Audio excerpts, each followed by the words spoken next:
Salam sejahtera. Nama saya Eddie. Saya akan melaporkan salah satu berita iaitu kes yang dibincang hangat oleh pengguna media sosial. Nama Sam Kerting dan tanda pagar basikal lajak sedang sohor kini di Facebook dan Twitter ekoran hukuman yang dijatuhkan terhadap kerana itu. Mahkamah menjatuhkan hukuman penjara 6 tahun terhadap Sam Kerting dan denda 6,000 atas kesalahan memandu secara melulu sehingga menyebabkan kematian 8 remaja basikal lajak pada tahun 2017.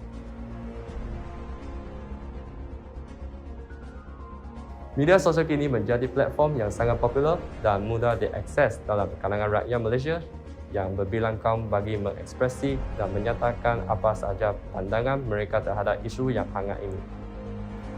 Segelintir pengguna media sosial yang terdiri daripada pelbagai kaum menyifatkan hukuman itu tidak adil dan tragedi itu berpunca daripada kegagalan ibu bapa memastikan anak-anak mereka berada di rumah pada jam 3 pagi.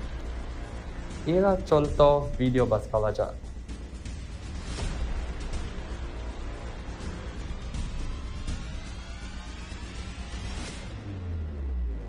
Segelintir pihak bertegas bahawa pemandu kenderaan mesti bertanggungjawab atas kematian remaja-remaja tersebut 5 tahun lepas.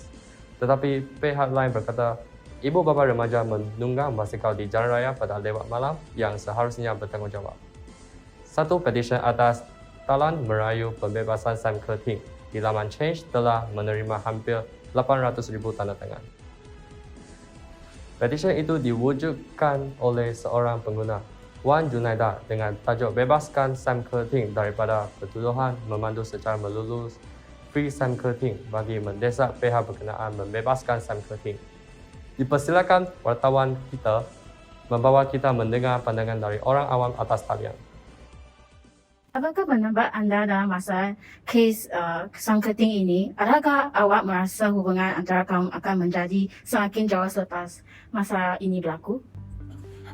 Pada pendapat saya, masalah ini tak akan mengganggu ataupun akan membuatkan perpaduan masyarakat antara berbilang kaum ni lebih jauh kerana masalah ini boleh terjadi pada sesiapa saja.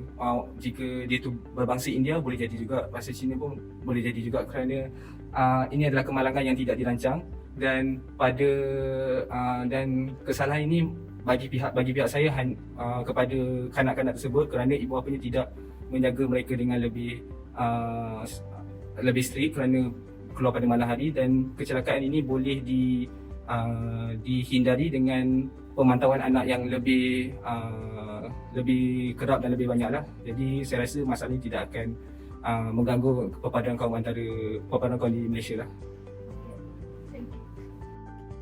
Apakah pendapat anda tentang kes Sam Kerting? Adakah awak merasa hubungan antara kaum akan menjadi semakin jauh selepas masalah ini berlaku?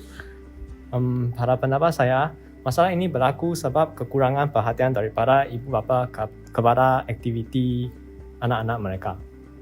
Walaupun ada juga komen diskriminasi antara perkauman yang berlaku, tetapi masalah ini berlaku hanya disebab sesetengah orang yang tidak mengetahui keadaan ini. Jika kita lihat pada komen rakyat tentang kes Sam Kerting, apakah pandangan awak? Macam awak berasa rakyat akan berfikir lebih mempenting kaum sendiri atau berfikir logik dan rasional? Okay. More than a race fight, I believe that no one actually understands the case, because what most of them are saying is because they lose their life, the person who did the accident are mostly irresponsible. So their race are supporting that the Malay family side lost like 6 children of theirs, and the Chinese family, the girl, only has to lose like a few thousand in their time in court. So because of this, I think they might have some vulgarities among races and some hatred, saying that, oh, it's not fair that they lose their child and they just lose money. And if people actually look at the case properly, I think there won't be much racial fight. For now, they're just emotional, so I think that's mostly what's instigating the racial vulgarism. Thank you. Kesimpulannya, kes ini tidak akan menyebabkan hukuman antara kaum-kaum negara kita, malahnya akan menyatukan perpaduan kaum kita. Walaupun kita boleh nampak orang ramai ada pendirian yang beza dan cuba menghasutkan hukuman antara kaum, tetapi kita juga ada rakyat yang menyuarakan suara hati mendasarkan peristiwa tertentu. Dengan bantuan ICT, kita boleh menyuarakan suara kita. bak kita berpatah sikit-sikit lama menjadi bukti. Jika suara kita cukup besar, kita akan mendapat perhatian daripada golongan tertinggi dengan mudah. Kita harapkan keputusan ini boleh memutus secara adil dan saksama.